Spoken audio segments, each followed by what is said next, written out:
Hello, welcome back to my channel. My name is Megzy, and today I am going to be doing the Book Snob Tag. I'm going to be answering a total of 11 questions to see if I qualify as a book snob. I have a feeling I might. I think I'm a little more open-minded than I used to be, but as someone who primarily reads literary fiction, who went to an MFA program, yeah, I am kind of snobby. I admit it. So, if you want to find out if I qualify or if you yourself qualify, please stick around and we will get started. The first question is, what is your definition of book snobbery?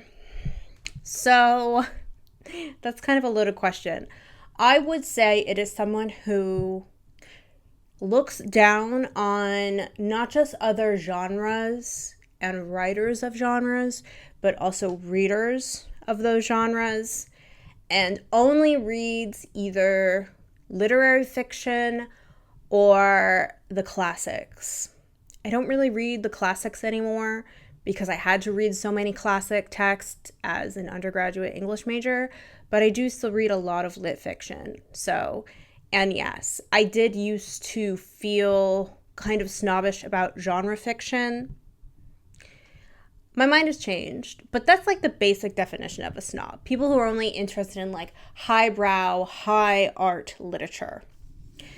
Is there a genre or type of book you would never consider reading, such as, would you ever read a romance? Or if you regularly read romance, would you ever try a science fiction novel? I would have to say romance. I don't know if I could ever consider reading romance. I think it's because I just don't know if I have found, not that I've done a lot of research, but I don't know if romance is really well written. I mean, when I'm thinking of romance, I feel like it tends to fall into two categories. It's either those like old Harlequin bodice ripper novels, or it is modern romance writers like Emily Henry and Abby Jimenez who write more rom-com type of stuff. And I just never have liked rom-coms like in films or anything because I just think it's very trite and too sentimental and Hallmark card-esque. I just don't think the writing is generally very, very good. I know people who read like a lot of lit fic and they like Emily Henry, and I have read a sample of like Book Lovers, I think, and I was just like, I can't do this, I'm sorry. I can't with the writing. So if there is someone that writes romance that is well written, then I would read it. Like, I'm fine with romance as a subplot. I have read a lot of books that have it as a subplot. Isabel Allende, a lot of her work actually often does have a romance as a subplot. The Japanese Lover, Daughter of Fortune, those have like romantic subplots, but it's not like the sole main focus. And I think it's just, I just don't like cheesy rom-com stuff. I don't think it really encapsulates what love is like, if that makes sense. I have read sci-fi, I have read fantasy because I worked for a publisher that like primarily published those genres, and this was in my mid-20s, and I read some of those books and I was impressed because I was a snob, and so coming from like the MFA world where you submit to literary magazines, they don't want genre fiction. And so I read some of those books, and while I learned, I was like, no, this is still not really my cup of tea. I would admit like, oh yeah, these books are actually really well written.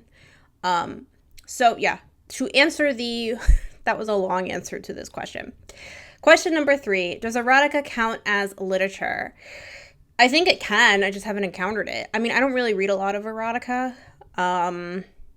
My first video, I actually reviewed 2 books that would qualify as erotica, and one was Do Me, Sex Tales from Tin House, which wasn't very erotic.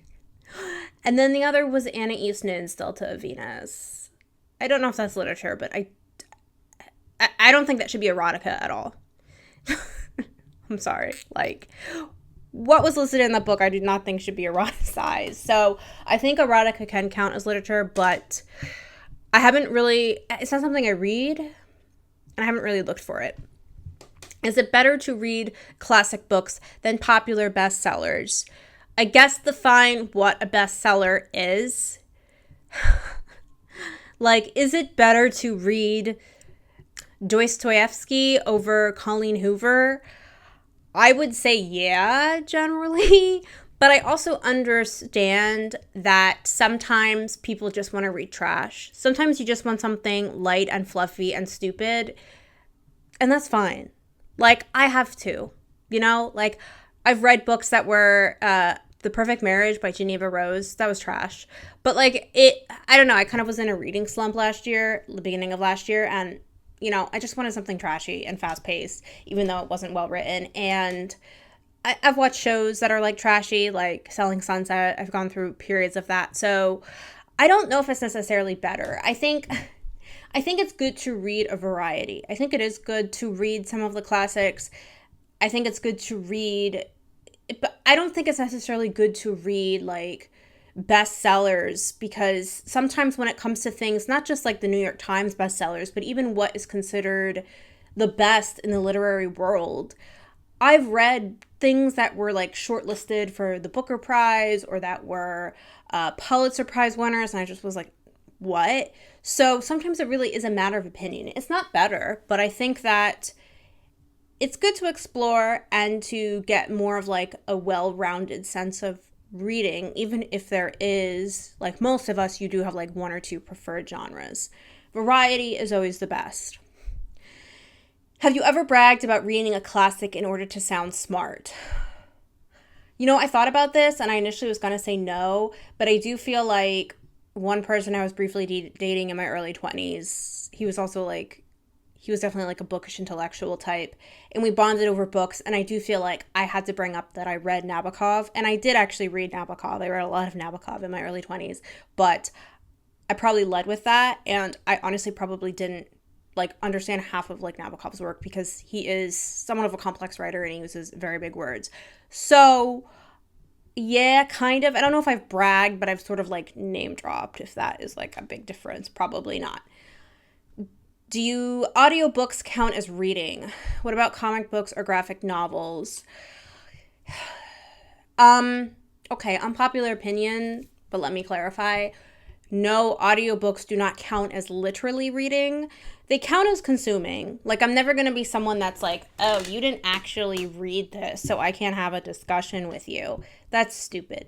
That's, like, really gatekeeping. But actually, in terms of, like, literally reading, no. Like, you are using a different part of your brain when you're reading versus when you're listening. It's a totally different experience. And that's fine. But it's not, like, literally the same thing. And then about comic books and graphic novels, I mean, I would say yeah.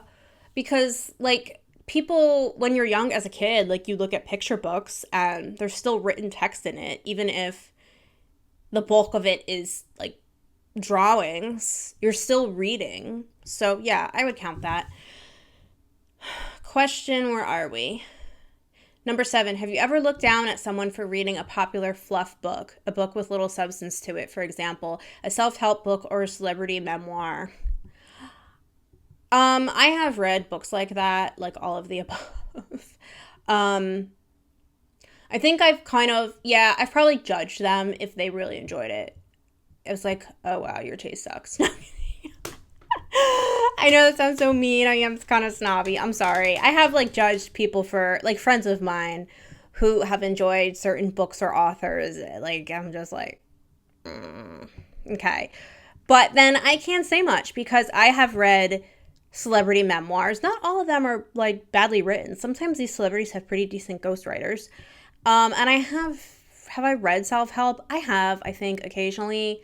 More like, self-help books are generally not good. They're usually, like, really obvious or give, like, really shitty advice.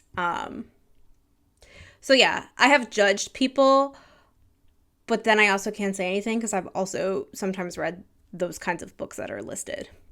8, have you ever been the recipient of someone else's snobbery? No, I haven't. That says something. Number 9, would you ever be friends with a snob? Maybe you already are.